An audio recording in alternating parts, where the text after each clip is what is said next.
Man, the Indiana Fever might be screwed, and we have to break this down with everybody being so thirsty, jumping at all of these other leagues, jumping at all of this other money alongside the WNBA CBA negotiation, which is looking to add 54, make the season 54 games. So they're trying to add 10 more games on top of what they played last season. This presents a serious scheduling conflict for the WNBA and Project B, as these two seem like Indiana Fever took a risky gamble with their lineup. Placing faith and loyalty amid a fiercely competitive league, they now face an uproar from fans. One of their most cherished stars, Sophie Cunningham, could be on the verge of departure, possibly lost forever. This situation goes beyond just losing a key player. It's a massive misstep that threatens to shake the very foundation built around Caitlin Clark's entrance. In the cutthroat world of the WNBA, tough decisions are unavoidable, and Indiana may have just jeopardized their own future, leaving fans feeling betrayed and uncertain.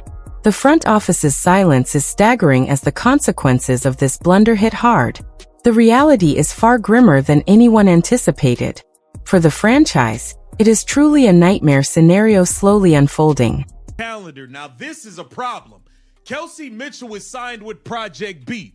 Kelsey Mitchell is not signed in the WNBA right now. Let's be clear here.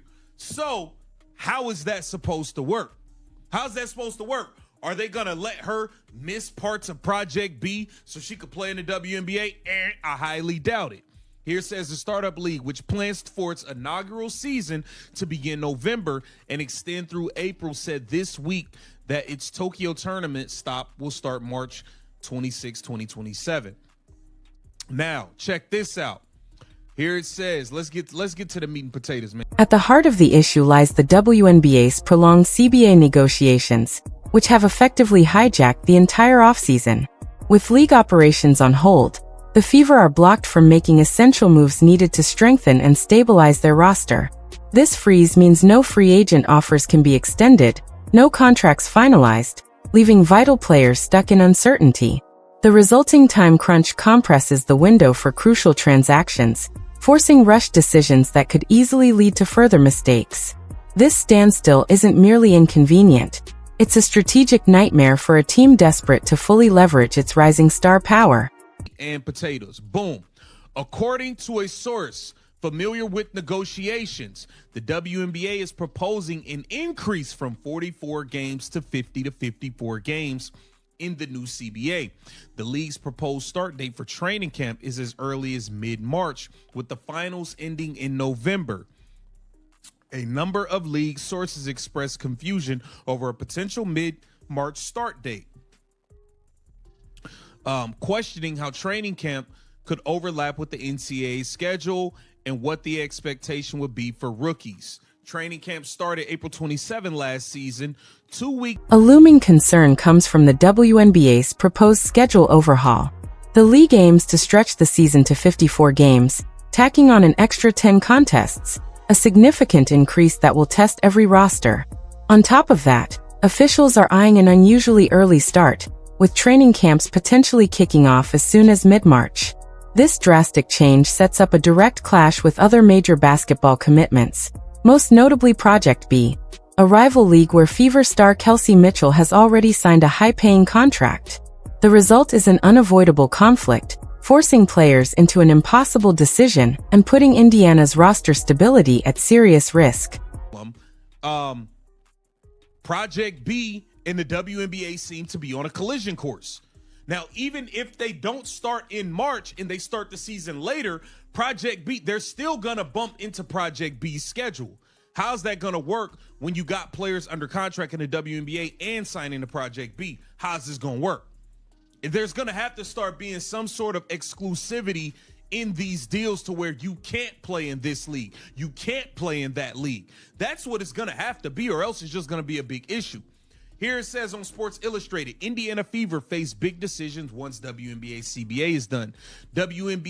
Kelsey Mitchell's involvement with Project B has turned into a ticking time bomb for the Fever. With her contract already secured for the rival league's Tokyo tournament beginning March 26, 2027, the WNBA's proposed March training camp directly collides with her existing commitment. Now the Fever face a difficult dilemma. Will they require Mitchell to skip parts of Project B? Or will she honor her Project B contract, potentially missing crucial WNBA games? This issue goes far beyond a simple scheduling conflict. It raises urgent questions about player loyalty, contractual obligations, and team cohesion. Challenges that could seriously destabilize Indiana before the season even kicks off. Illustrated, Indiana Fever face big decisions once WNBA CBA is done. WNBA business is on pause amid CBA negotiations, but the Indiana Fever must prepare for when the floodgates open. Now, here it says the WNBA CBA negotiations have hijacked the offseason with league business put on pause until a new deal is done. Now, we all know everything is on pause right now, right? They wanted to send out free agent offers. They said, nope, don't send out nothing. We're not going to sign anything, all of this stuff. Now, we only got Michaela Timpson, Caitlin Clark, and Aaliyah Boston under contract. Sophie Cunningham already told y'all she's not trying to take a... The WNBA's push for more games with an earlier start dangerously ignores the NCAA tournament's pivotal importance. Shifting the season into March or early April would directly clash with the Final Four, a prime stage for showcasing rising rookies. This period is essential for generating excitement and introducing future stars like Caitlin Clark to a wider audience before they even take the court in the WNBA. By insisting on an early kickoff, the league risks undermining its own talent pipeline and reducing the hype surrounding its most highly anticipated draft classes. It's a short-sighted move that could seriously derail their long-term growth strategy. Disrespected by Stephanie White and this new crew that came in here throwing their weight around, throwing her to the back burner for Dewana the Scammer, Bonner, and Natasha Howard, and all these people that was absolute trash for the team. Throwing her to the back burner just for her to show up and save everybody's ass again. It's a core four, not a big three. Lexi Hall is a part of the Caitlin Clark, Aaliyah Boston, Kelsey Mitchell core, and she needs to be treated as such. Here it says, given more transactions than ever will take place in a condensed period of time with players needing to be protected, signed, and drafted. Okay, to expand. Adding to the mounting chaos, the upcoming expansion draft casts a looming shadow, threatening to strip the Fever of more crucial talent. Last year, Indiana already lost TMI Fagbin Lad to the Golden State Valkyries. This time, the rules are even stricter, with teams likely allowed to protect only 5 players instead of 6. That reduction in protected spots ramps up the pressure on Indiana's front office, forcing agonizing decisions about who stays and who must go. The risk of losing a key contributor without fair compensation is a tough pill to swallow, especially for a team striving to build a championship contender around Caitlin Clark. She will wind up back with the Fever regardless. Now, if you don't protect Sophie Cunningham, you're running a risk. Because if I'm the Toronto Tempo or the Portland Fire, I'm definitely gonna sign Sophie Cunningham, and I'm definitely gonna pay her because due to her being next to Caitlin Clark, she's become a household name in the WNBA. She's gonna help me maybe sell some tickets, even though she's not a max level player. She still benefits my organization, her being on the team with her brand and image being up because of Caitlin Clark. So if you don't protect Sophie Cunningham, she's good as gone. That's why I'm saying the Indiana... The protection dilemma highlights the Fever's most glaring misstep. With Caitlin Clark, Aaliyah Boston, Kelsey Mitchell, and Lexi Hall all considered automatic protections, only a single spot remains. The debate over who claims that final slot is heating up. Nalissa Smith, still on a rookie contract, or fan favorite Sophie Cunningham, whose popularity has soared alongside Clark's meteoric rise. This is a decision the team never wanted to face, but it starkly underscores the precarious situation they've created. Limited protection slots, high-value players, and impossible choices that could define their future. If the WNBA goes to 54 games, but they start the season later and it trickles on further into November, further down the line, and it interferes with Kelsey Mitchell's Project B contract, what happens? This is what I'm saying, man. This could get crazy. This could get absolutely crazy. But one thing's for sure, two things for certain. KTV gonna keep you updated on everything going on. Make sure you like, comment, subscribe, share the channel, and get down in those comments. I'll see you on the next one. Leaving Sophie Cunningham unprotected is an enormous gamble for the Fever. While she has openly expressed her desire to stay with the team, she also expects a max contract and plans to buy a house, signaling she won't accept a pay cut. Any new expansion franchise, like Toronto or Portland, would leap at the opportunity to sign her.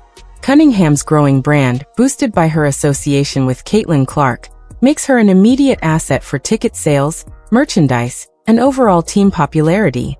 Risking her departure isn't simply about losing a player. It's squandering a tangible advantage created directly by the Caitlin Clark effect. Her value goes beyond sentimental attachment.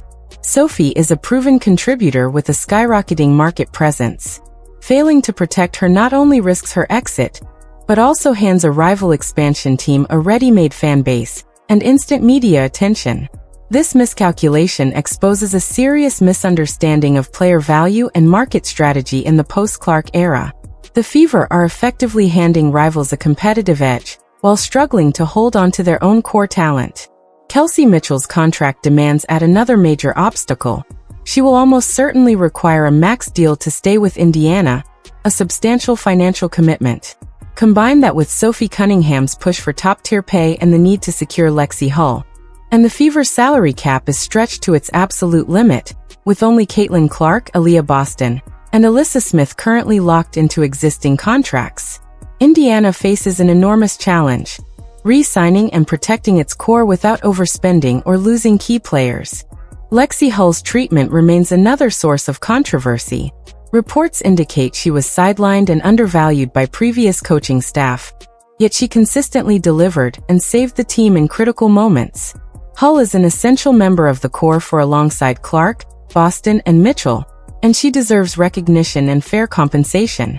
Failing to prioritize her protection would be a serious mistake, risking morale and undermining the team's stability. Meanwhile, the WNBA's push for an earlier start date only intensifies the problem, creating direct conflicts with Project B. Even if the league adjusts its schedule later into November, clashes with Project B remain unavoidable for committed players like Kelsey Mitchell. This is a looming reality the Fever, and the league, will have to confront very soon.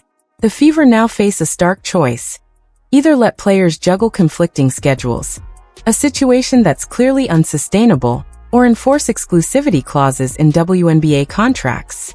This decision carries enormous implications for player agency and the future of professional women's basketball. Exclusivity deals are increasingly unavoidable. With players signing contracts across multiple leagues, conflicts are inevitable. The WNBA, aiming to capitalize on its growing visibility, will likely push for players to commit solely to its season.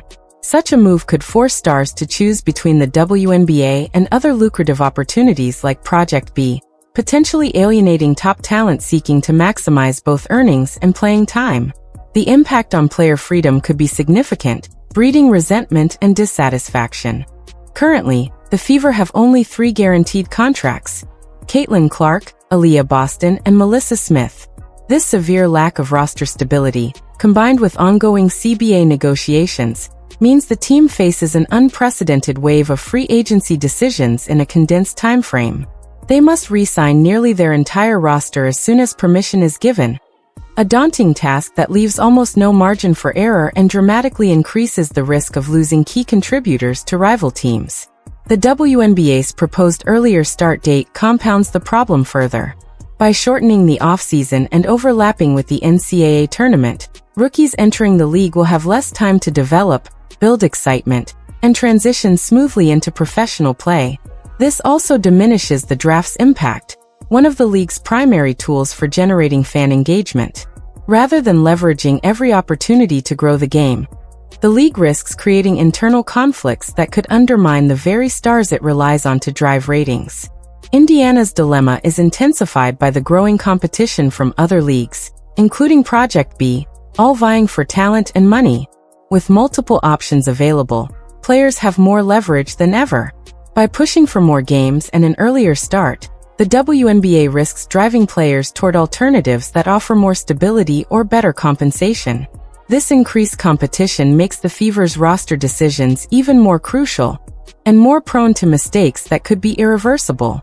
Meanwhile, The ongoing uncertainty of the CBA negotiations has triggered a domino effect of challenges for Indiana.